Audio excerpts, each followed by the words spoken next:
வெளிச்சமான உலகத்துக்கே வெளிச்சம் கொடுக்கிற சூரிய பகவானை ராசி அதிபதியா கொண்ட சிம்ம ராசிக்கு கூரிய பிச்சுக்கிட்டு கோடி கோடியா கொட்ட போகுது.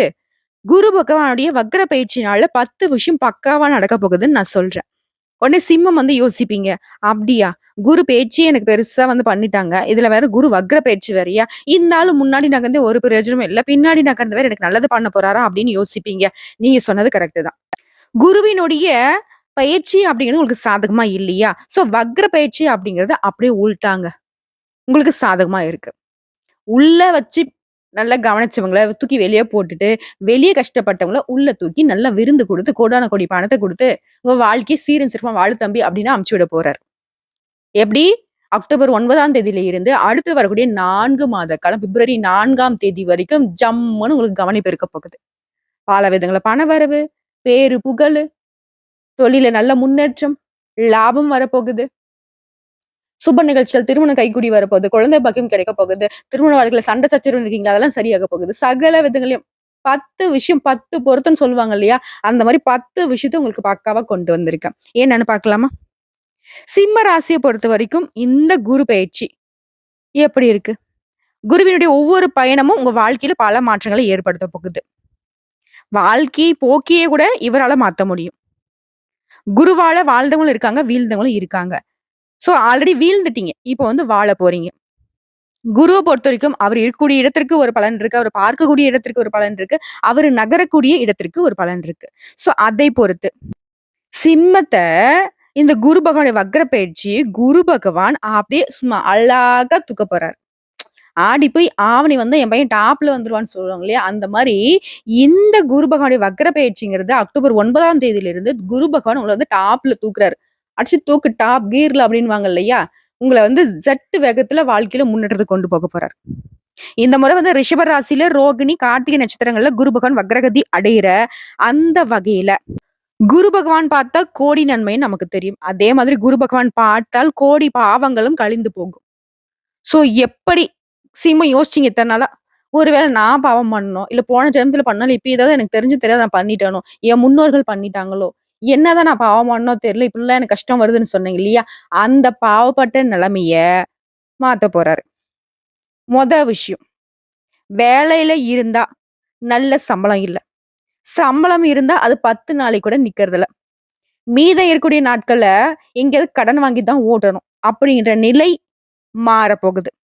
நீங்க 10 பேருக்கு உதவி செய்யக்கூடிய அமைப்புல இந்த நிலை இருக்கு.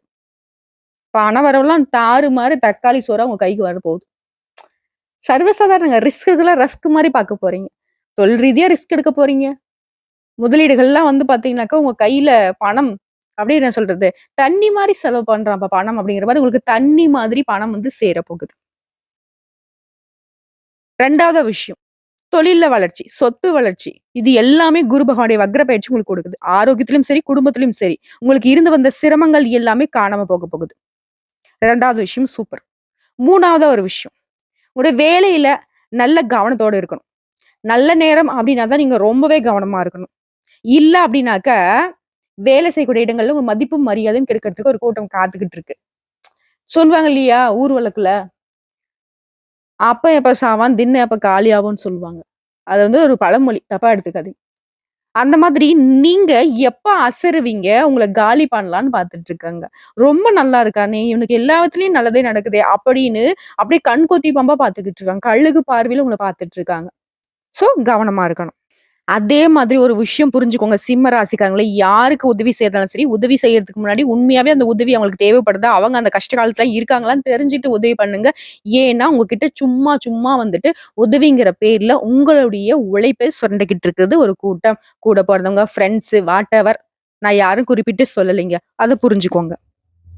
முக்கியமா வேலை செய்யக்கூடிய இடங்கள்ல சக ஊழியர்கள்கிட்ட கொஞ்சம் பார்த்து இருங்க. மேல் அதிகாரிங்க உங்க மேல பொறாமைப்படுவாங்க. என்னதான் நீங்க நல்ல விஷயம், நல்ல வேலை பார்த்தாலும் சரி, அத அவங்க ஏதாவது குத்தம் குறை கண்டுபிடிக்கிறதுக்கு காத்துக்கிட்டு இருக்காங்க. நிதானமா இருங்க. கோவத்த கண்ட்ரோல்ல வச்சுக்கோங்க. எப்ப நீங்க கோவப்படுவீங்க, அத வச்சு பாத்தீங்கன்னா, அவங்க அரசியல் பண்ணிடுவாங்க. நெனச்ச வேலை கிடைக்கும். வெளிநாட்டுக்கு போயிட்டு வேலை பார்க்கலாம். வெளிநாட்டுக்கு போய் படிக்கலாம். அந்த மாரி வெளிநாடு சம்மந்தப்பட்ட விஷயங்கள் எல்லாமே சாதகமா இருக்கு. பிசினஸ் விஷயங்கள்ல எல்லா விதங்கள்லயும் உங்களுக்கு நெனச்ச மாதிரியே நடக்குங்க. நீங்க முயற்சி செய்றீங்களா, அந்த முயற்சிகள் எல்லாமே கைகூடி வரும். 4வது ஒரு விஷயம். கடந்த 1 வருஷமா கஷ்டம் தான். சொல்ற அளவுக்கு சிறப்பா இல்ல. அந்த நிலை இந்த காலகட்டத்துல இந்த 4 மாசம் உங்களுக்கு மாற்றத்த கொடுக்க போகுது. சீரும் சிறப்புமா இருக்க போறீங்க. பணத்த சேமிக்க முடியும். ரூ. 1 சேமிக்க முடியல. ரூ. 1 வந்தாக்கா ரூ. 100 செலவு வருது. இப்படின்ற நிலை மாறப்போகுது. வரக்கூடிய செலவுகள் எல்லாமே சுப செலவுகளா மாறப்போகுது. ஸோ 4வது விஷயம் பக்கா. 5வது ஒரு விஷயம். பொது வாழ்க்கையிலும் சரி, அரசியல்ல இருக்கிறவங்களுக்கும் ரொம்பவே சாதகமான காலகட்டம் தான். இருந்தாலும், இத சொல்லுவாங்க இல்லையா? பொத்தாம் பொதுவா இருந்தாவே நெறைய கஷ்டங்கள அனுபவிக்கணும். நெறைய கெட்ட பேர் உங்கள தேடி வரும்.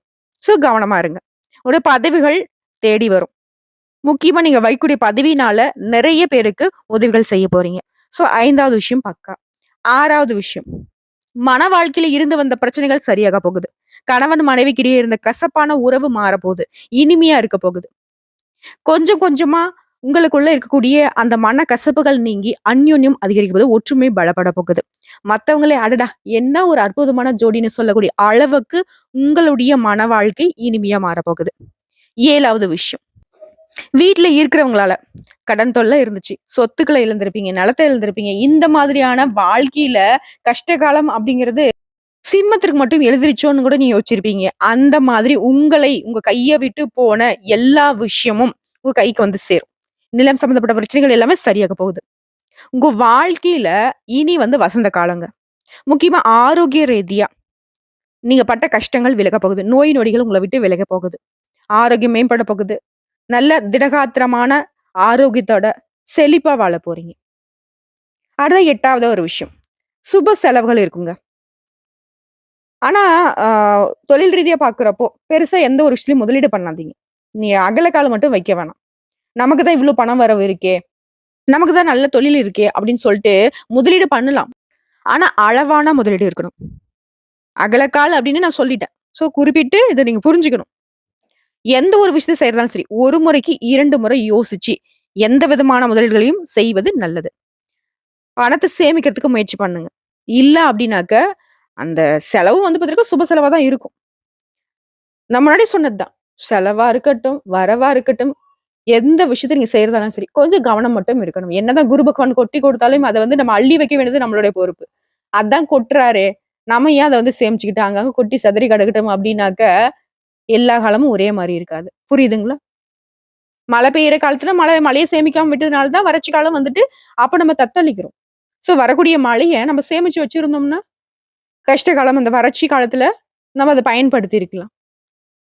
நெறைய விஷயங்கள் இயற்கையே நமக்கு கத்துக் குடுத்துட்டு இருக்கு. அதே தான் நம்ம வாழ்க்கையில நம்ம பயன்படுத்தணும். பண வரவுக்கும், மழைக்குமே சம்மந்தம் தான் இருக்கு. ஒரு காலத்துல நமக்கு பணவரவு ஜாஸ்தி இருக்கிறப்போ, நம்ம அத வந்துட்டு சரியான முதலீடு பண்ணிட்டு, சரியான வகையில சேமிச்சு வச்சிருந்தோம் அப்டின்னாக்க, கஷ்ட காலம் வரப்போ அத நம்ம சமாளிக்க முடியும். ஏற்றம் இறக்கமான வாழ்க்கை. மேடு பள்ளமான வாழ்க்கை. ஸோ ஏற்றம் வரப்போ, அடுத்து நமக்கு பள்ளம் வரப்போதுங்கிறத புரிஞ்சுகிட்டு, நம்ம பேலன்ஸ் பண்ண கத்துக்கணும். சரிங்களா? ஸோ இதுவுமே வந்துட்டு உங்களுக்கு சாதகம் தான். அடுத்து 9வது பக்காவான விஷயம் என்னன்னு பார்த்தோம்னாக்க, உங்ககிட்ட இதுவரைக்கும் கடன் வாங்கிட்டு, கொடுக்கவே மாட்டேன்.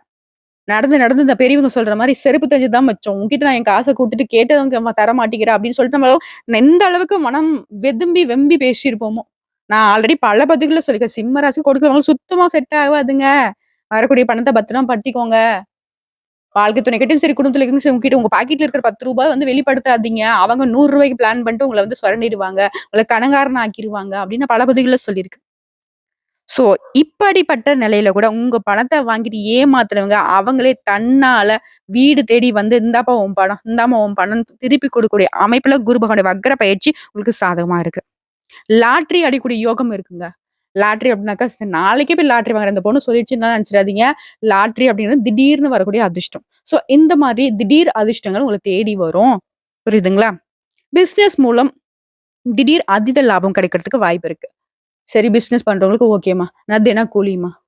மாச சம்பளம் வாங்கிட்டு இருக்கேன். தனியார் துறையில இருக்கேன். இப்படி சொல்றீங்களா? உங்களுக்கு ஒரு ரூ. 10,000 சம்பளம் வாங்குறீங்க அப்டினாக்கா, உங்களுடைய சம்பளமே 2, 3 மடங்கு உயர்வுக்கு போறதுக்கான வாய்ப்பு இருக்கு. சோ, அதீத லாபம் லாபம் அப்படிங்கிறது உண்டுங்க சிம்மத்திற்கு. முக்கியமா இந்த காலகட்டத்தில உங்களுக்கு வரக்கூடிய வாய்ப்புகள் எல்லாமே நல்ல சம்பளத்தோட, உங்களுடைய தகுதி தரத்துக்கு உயர்வை தரக்கூடிய விதத்துல தான் வேலையுமே கிடைக்கும். வேலை மாறுதலும் பண்ணலாம். தாராளமா பண்ணலாம். அடுத்த 10வதா ஒரு விஷயம். காதல்ல, திருமண உறவுல கூட ஏதாவது கசப்பு தன்மை இருந்துச்சு இல்லையா? அந்த நிலை மாறப்போகுது. அதாவது காதல் பண்ணிக்கிட்டு இருக்கீங்க. திருமணத்துக்கு கைகூடும். திருமணத்துக்காக வரன் பார்த்துட்டு இருக்கீங்க. நல்ல வரன் அமையும். ஆல்ரெடி திருமணம் பண்ணிக்கிட்டு கொஞ்சம் மாரி சண்டை சச்சரவுல மாட்டிட்டு முழிச்சிட்டு இருக்கீங்க. குடும்ப வாழ்க்கை சிறக்குங்க ஆக மொத்தல. பெண்கள பொறுத்தவரைக்கும் குடும்பத்தை நிர்வகிக்கும் பெண்களுக்கு சாதகமான நாட்கள். சந்தோஷமா இருக்க போறீங்க. நெனச்சது நடக்கும். பொன் பொருள் சேர்க்கை உண்டு. ஆடை ஆபரண சேர்க்கை உண்டு. வேலைக்கு செல்லக்கூடிய பெண்களுக்கு பதவி உயர்வு உண்டு. வேலை செய்யக்கூடிய இடங்கள்ல மதிப்பு மரியாதை கூடும். நெறைய சலுகைகள் உங்களுக்கு கிடைக்கும். ஒரு என்ன சொல்றது? ஒரு சந்தோஷமான சூழ்நிலையில வேலை பார்க்க போறீங்க. சகல விதங்களிலும் சௌபாகியம் உங்கள தேடி வந்திருக்கு. ஆக மொத்தல இந்த குரு பகவானுடைய வக்ர பயிற்சி அப்படின்றது நம்முடைய சிம்ம ராசிக்கு சிறப்பானது தான் இருக்க போகுது. எந்தெந்த விஷயத்துக்கு வருத்தப்பட்டீங்களோ, அது எல்லாத்தையுமே சரி செஞ்சு குடுக்குறாரு. கோடான கோடி பணம் உங்களுக்கு வந்து தேடி வந்தாலும் சரி, அதுக்கு ஆச்சரியப்படுறதுக்கு இல்ல. அது உங்களுக்கான பணம் தான். உங்கள தேடி வரக்கூடிய பணம் அப்படிங்கிறது உங்களுக்கானது, கடவுள் கொடுத்தது. பயன்படுத்துங்க. உங்கள தேடி வரக்கூடிய உறவா இருக்கட்டும், ஏதாவது ஒரு அதிர்ஷ்ட வாய்ப்பா இருக்கட்டும், தீர ஆலோசித்து, யோசித்து முடிவெடுங்க. உங்கள பொறுத்தவரைக்கும் பரிகாரம் அப்படிங்கிறது, வியாழக்கிழமைகள்ல குரு தட்சிணாமூர்த்தியும், குரு பகவானையும் வழிபாடு செய்யுங்க. அந்த நாள்ல வந்துட்டு அதிகமா வந்து மஞ்சள் நிற ஆடைகள பயன்படுத்துங்க. அட்லீஸ்ட் வந்து கைக்குட்டியாவது மஞ்சள் நிறத்துல இருக்கட்டும். நவகிரகங்கள்ல வீற்றிருக்கக்கூடிய குரு பகவானுக்கு நல்லெண்ணெய் தீபம் ஏற்றி, அவருக்கு வந்து மஞ்சள் வஸ்திரம் சாற்றி வழிபாடு செய்ய வாழ்க்கை மங்களகரமா மாறுங்க. இந்த வீடியோ பதிவு பிடிச்சிருந்தா வீடியோக்கு லைக் பண்ணுங்க. நம்ம சேனலை சப்ஸ்கிரைப் பண்ணுங்க. மேலும் பிடிச்சவங்க ஃப்ரெண்ட்ஸ் அண்ட் ஃபேமிலிக்கு ஷேர் பண்ணுங்க. இன்னைக்கும் சரி, இனி வரக்கூடிய எல்லா நாட்களுமே சிம்ம ராசிங்கிறது சிம்மாசனத்துல அமரக்கூடிய காலம்ங்கிறத புரிஞ்சுக்கிட்டு வாழ்க்கையை வாழுங்க.